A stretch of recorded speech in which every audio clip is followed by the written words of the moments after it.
Good day mga kadudong. Ngayong araw mga kadudong, maganap po ang General PTA Assembly Meeting mga kadudong, no? At pagkikilala sa mga bagong elected na mga newly PTA officials mga kadudong dito po maganap sa Langka Elementary School mga kadudong. PTA mga kadudong ay Parent Teachers Association, ay isang samahan na nag-uugnay sa mga magulang at guro sa isang paaralan. Layunin nitong mapabuti ang kalagayan ng ating mga estudyante sa pamamagitan ng mas mahusay na komunikasyon at pagtutulungan sa mga magulang mga kadudong, no. So ayan po yun, andito na tayo sa kanilang activity center dito sa kanilang school mga kadudong, no. So before mag-start mga kadudong, ang opening remarks si Ma'am Belen Anggana mga kadudong. Siya po yung school head dito po sa Langka Elementary School mga kadudong. Pagkatapos ng welcome address si Ma'am Belen mga kadudong, ito na po yung ang pagpakikilala sa mga bagong newly elected officials po sa PTA mga kadudong, no. Pinangunahan po yan ni Ma'am Margie Ortega mga kadudong, at sinundan po natin mga kadudong kasi nga elected din tayo as a Vice President po sa ating PTA mga kadudong, no.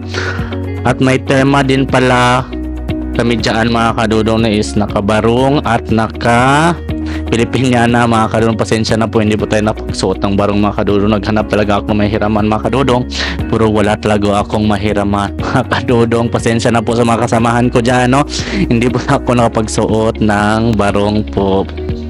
Isa-isa po kaming tinatawag dyan mga kadudong, no? From President to Board of Directors mga kadudong.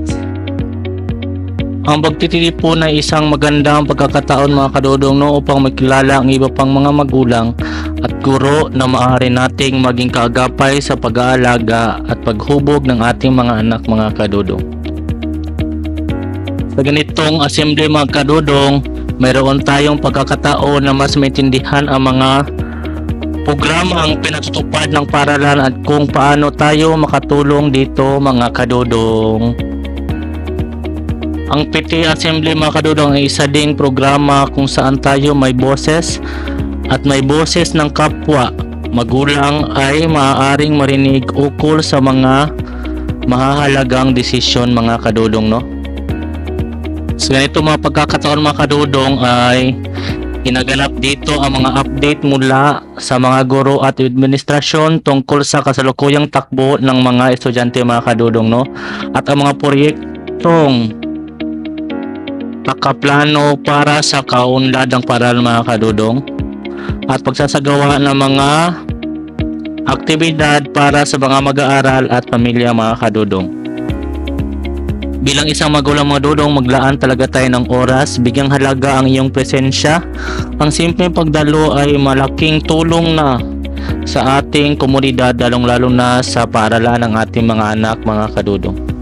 Sa ganito mga kaganapan mga kadudong, makilahok sa usapan, huwag mag-atubiling magtanong at magbigay ng opinyon. Ang iyong boses ay mahalaga. Mga kadudong, voluntaryo sa mga proyekto. Mabuti makilahok sa mga gawain at proyekto ng PTA, makinabang hindi lamang kayo kundi pati na rin ang ating mga anak mga kadudong. Tapos na pong rumampay isa-isa po yung mga opisyalis mga kadudong. So yan na po yung lahat yung mga opisyalis ng PTA mga kadudong. Pagkatapos ng mga kadudong is oath taking na mga kadudong, panunumpa sa kanilang mga tungkulin mga kadudong, no? Pinangunahan ng ating punong barangay na si Honorable Ruben Ortega mga kadudong.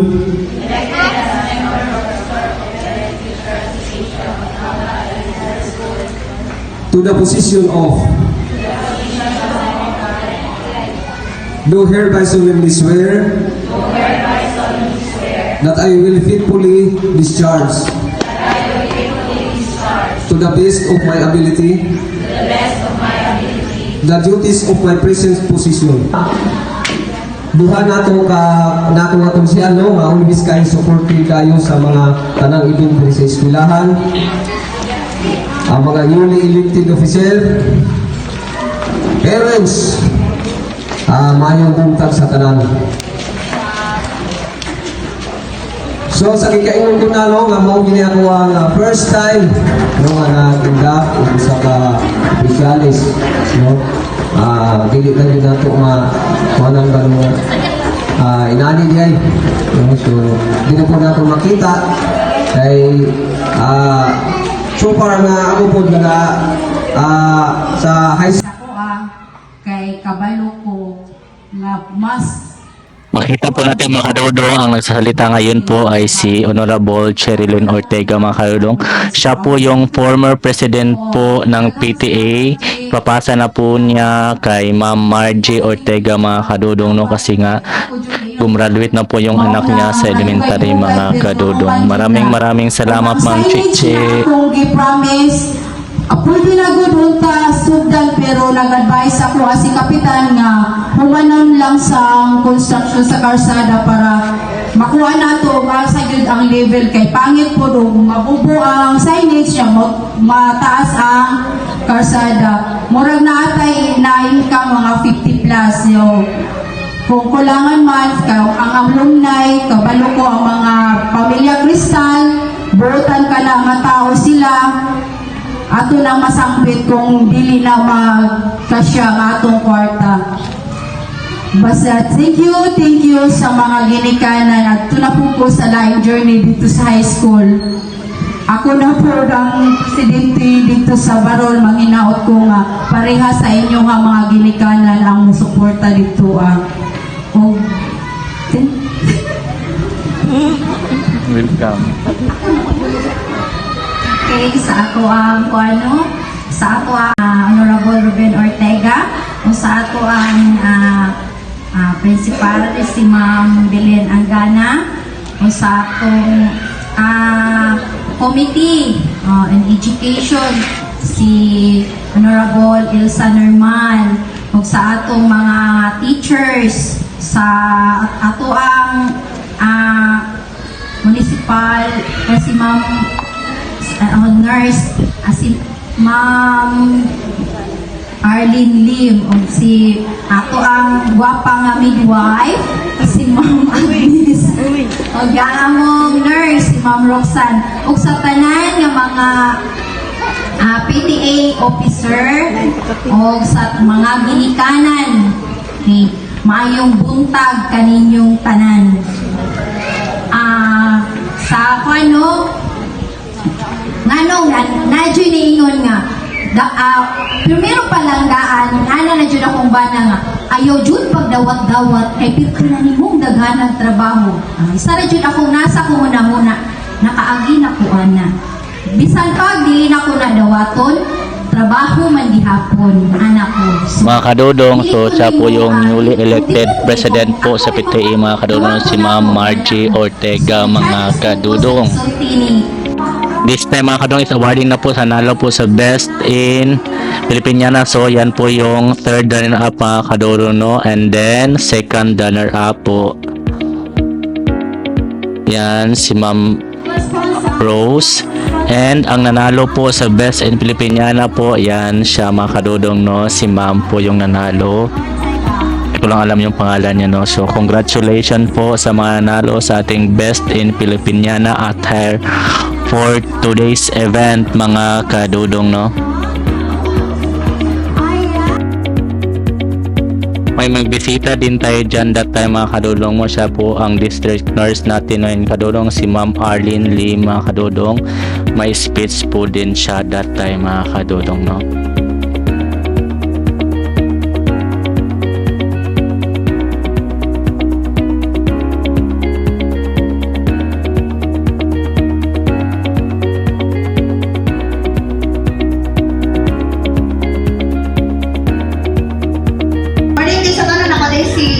Sa wala kaila sa ako inyong midwife dari sa barangay Langka, Agnes Pellegrino o atong MVP nurse determinant si Ma'am Roxanne kompetente.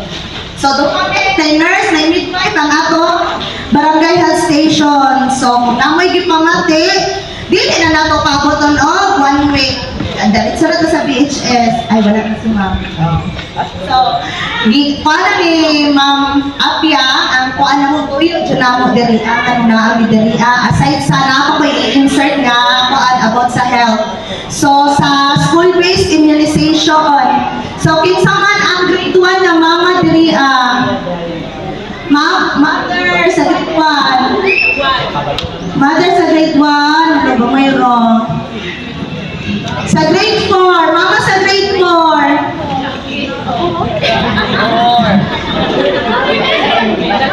Sige. So, gamay ra jud no? Gamay ra jud So, ang quality ako mga sakop, kabalo na jud unsa ng MRTD kay naghatag ni last 2022 pero dili siya school-based. Nalang ta sa tubukan ninyo yung anak mo madawat ng mga vaccine kay sayang kaayo kung pwede lang ako po. No? Sige, salamat.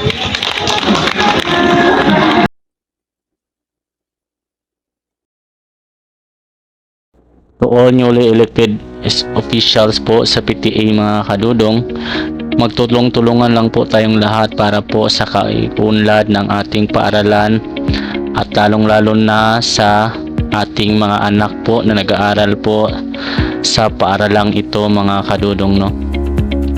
So dati mga kadudong, yan po yung former treasurer mga kadudong mo.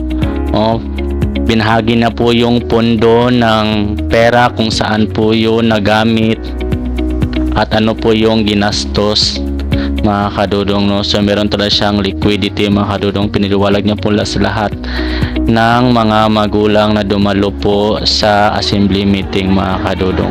Ngayon mga kadudong, din-endorse na po yun sa bago nating new elected treasurer mga kadudong, is Miss May and Ma'am Rose and Mejos mga kadudong, no. This time mga kadudong is nagsalita din si Ma'am Bagay mga kadudong patungkol po yun sa pera na kanya hinawakan kung magkano ang nagastos at kung saan ito ginastos mga kadudong. Nag-speech din po pala yung mga advisor by grade level mga kadudong, na hindi lang natin na-medyohan kasi nalobot na po yung cellphone namin mga kadudong. Then after ng meeting mga kadudong, meron pong lunch na ganap dyan mga kadudong, no. Kung nagustuhan nyo tong video na to mga kadudong, huwag natin kalimutang i-like, share, and follow mga kadudong. Maraming salamat po. Thank you for watching and see you for the next video mga kadudong. Salamat po pala sa mga magulang, parent, teachers at sa mga PTA officials po sa araw na yan mga kadudong, no. God bless us all. Bye bye.